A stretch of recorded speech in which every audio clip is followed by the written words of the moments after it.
ఉత్సాహవంతులు collector గారు, CP గారు. మనకి శాంతి భద్రతలు పక్కాగా ఉంటే అభివృద్ధి కార్యక్రమాలు జరుగుతాయి. శాంతి భద్రతలు ఎవరికి విఘాతం కలిగించినా పోలీసు కఠినంగా మీరు యాక్షన్ తీసుకొని ప్రశాంతమైన నగరం కావాలని ఎన్నికల్లో అడిగారు. నేను ఎన్నికల్లో ప్రచారానికి వెళ్ళినప్పుడు నా మీద 20 కేసులు ఉన్నాయి, 30 కేసులు ఉన్నాయి, 40 కేసులు ఉన్నాయి అని చెప్పేవాళ్ళు ప్రతి డివిజన్లో. నేను పోలీస్కి ఇంతవరకు పోలీస్ స్టేషన్కి ఫోన్ చేయలే.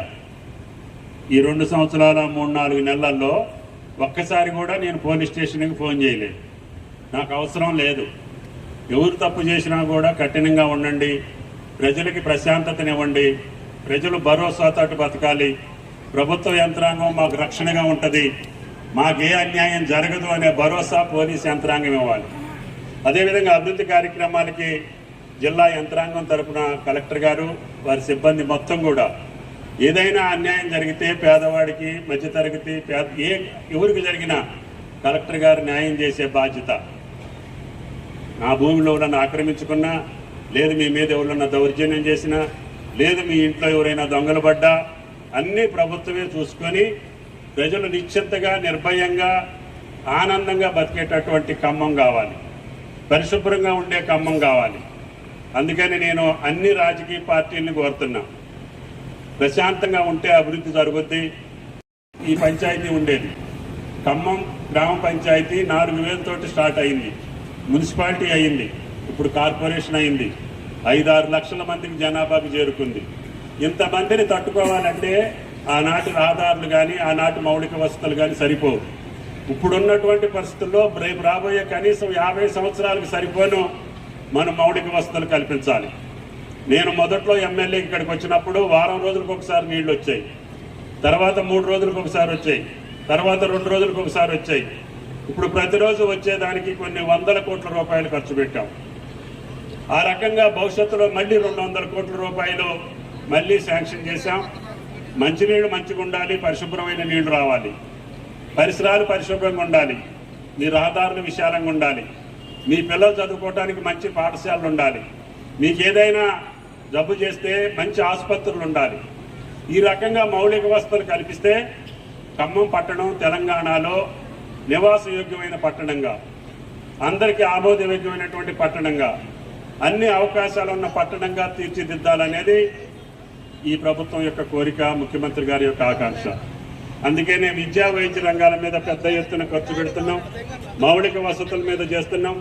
పేదవాళ్ళకు కావాల్సిన సంక్షేమం ఇందాక మేయరు, డిప్యూటీ మేయర్ గారు చెప్పిన కార్యక్రమాలన్నీ కార్పొరేటర్ల చేతుల మీదకి మీ ఇంటికి వచ్చి ఇవ్వమని చెప్తున్నాం. తెల్ల కార్డు లేకపోయినా, లేదు ఏ స్కీమ్ వచ్చినా, సీఎం రిలీఫ్ వచ్చినా, కళ్యాణ లక్ష్మి వచ్చినా ఆ కుటుంబం దగ్గరికి వెళ్ళి వాళ్ళ ఇంటికి, ఆ తల్లికి బిడ్డకి ఇవ్వమని చెప్పి అడుగుతున్నాం. ఎందుకంటే ప్రజాప్రతినిధులు వస్తే ఆ డివిజన్లో ఏం జరుగుతుంది మీతోటి మాట్లాడితే, మీ ఇంటికి వస్తే మీ స్థితిగతులు కూడా తెలుస్తాయి, మీ సమస్యలు వాళ్ళకి తెలుస్తాయి. ఆ సమస్యలు పరిష్కారం చేయడానికి ఈ ప్రభుత్వం కృషి చేస్తుంది. కాబట్టి ఈ 3 డివిజన్లో ఉన్నటువంటి కార్పొరేటర్లు వెనకొచ్చారా ముందొచ్చారా అనేది కాదు, మీరు రాకపోయినా ఈ పని చేస్తుంటే, మీరు పార్టీలో రాకపోయినా కూడా శాంక్షన్ చేస్తుంటే, కాకపోతే మీరు ఇంకా దగ్గరుండి మంచిగా చేయించుకొని, క్వాలిటీకి చేయించుకొని, కలెక్టర్ గారు చెప్పినట్లుగా ప్రతి పని శాంక్షన్ చేయటమే కాదు, అది 10 కాలాల పాటు స్థిరంగా మన పిల్లలకు ఉపయోగపడేటట్టుగా పని ఉండాలి. ఈ రోడ్డు కూడా డిఎఫ్ఐడిలో 30 సంవత్సరాల క్రితం వేశారు. ఈ రోడ్డు అప్పుడు కేవలం 30 కోట్లే తీసుకొచ్చా గిరిధర్ గారు కలెక్టర్ ఉన్నప్పుడు. టౌన్లో సీసీ రోడ్లన్నీ ఆ రోజున వేసాం, 30 కోట్లతో అయింది.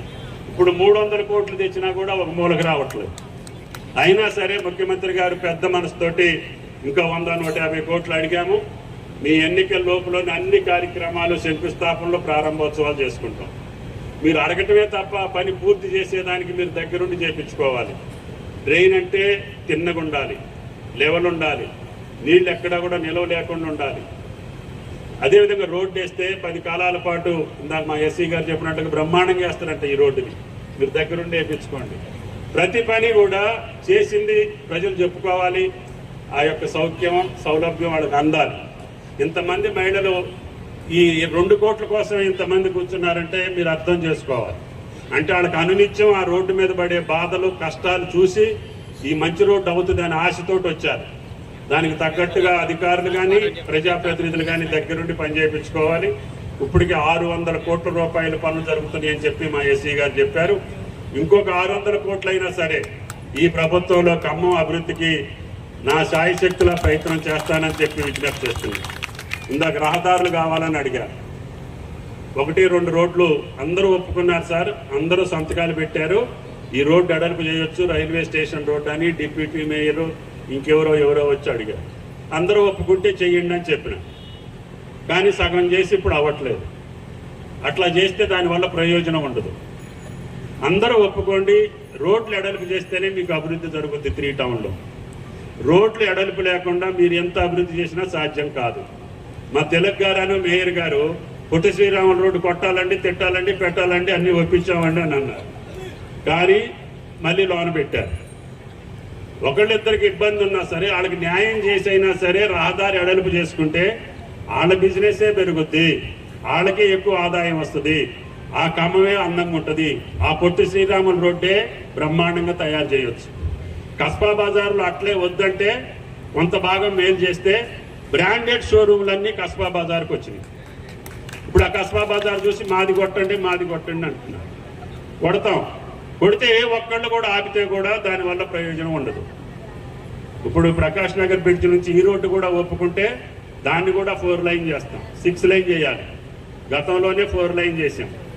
ఇట్లా రహదారులు మార్కెట్ చుట్టూ ఉన్న రహదారులన్నీ కూడా 6 లైన్ రహదారులు చేస్తే మార్కెట్లకి ఎన్ని లక్షల బస్తాలు వచ్చినా మాధవరావు గారికి కానీ 3 టౌన్లో ఉండే గోపాల్ గారికి కానీ అదేవిధంగా ఎవరికైనా సరే సౌకర్యంగా ఉంటుంది.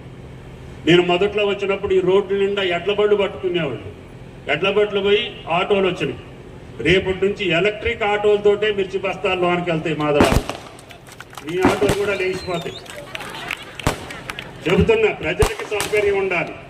ఆ ప్రజలు నన్ను ఏమడిగారంటే 30 డివిజన్లలో ఈ మిరపకాయ గొట్టుకు మేము బతకలేకపోతున్నాం, మీకు దయచేసి ఈ మార్కెట్ ఇచ్చేయండి, మేము అసలు ఈ గొట్టుతోటి మా పిల్లలు మేము జబ్బులు పాలైపోతున్నాం అని చెప్పి ఆ ఎన్నికల్లో అడిగారు. నేను బయట 100 ఎకరాలు చూసి మోడర్న్ మార్కెట్ కడతానని చెప్పిన. వీళ్ళందరూ 5-6 వచ్చి మాకు ఇక్కడే కావాలన్నారు. సర్లే అని చెప్పి ఇక్కడ ఉండాలంటే అది సోఫిస్టికేటెడ్ మోడర్న్ మార్కెట్ ఉంటేనే తప్ప ప్రజల ఆరోగ్యానికి భంగం కలగకూడదని ఇప్పుడు మోడల్ మార్కెట్ కడుతున్నాం. ఇక మీకు రేపు భవిష్యత్తులో అది మార్కెట్ ఓపెన్ అయిన తర్వాత గతంలో ఉండే బాధలు ఉండవు, గతంలో పడే ఇబ్బందులు ఉండవు. ఈ 20 డివిజన్లో ప్రజలు బ్రహ్మాండంగా బతికేదానికి అవకాశం ఉంటుందని చెప్పి ముఖ్యమంత్రి గారిని ఒప్పించి 150 కోట్లతోటి మోడల్ మార్కెట్ ఏర్పాటు చేస్తున్నాం.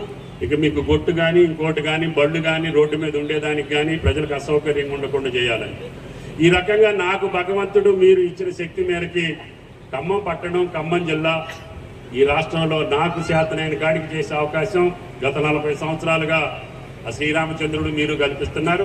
కల్పించినప్పుడల్లా ఒక మంచి పని చేయాలనేది నా కోరిక. ఈ ఖమ్మం పట్టణంలో ఉన్న వాటర్ ట్యాంకులన్నీ నా ఆయాంలోనే నిర్మాణం అయినాయి. విద్యా సంస్థలన్నీ నా నిర్మాణంలోనే, నా ఆయాంలోనే నిర్మాణం అయినాయి. అన్ని హాస్పిటల్స్ కూడా నా చేతుల మీదుగానే ప్రారంభోత్సవాలు అయినాయి. ఏ కార్యక్రమైనా శంకుస్థాపన ప్రారంభోత్సవం చేసే అవకాశం ఈ చేతికి వచ్చింది. ఇప్పుడు అందరూ కలిసి నన్ను ఈ చేతి పార్టీలోకి తీసుకొచ్చారు. అయినా సరే ఈ చేతికి ఎంత శక్తి ఉంటే అంత ఈ ఖమ్మం పట్టణ ప్రజలకి సౌకర్యం కల్పించడానికి ప్రయత్నం చేస్తాను.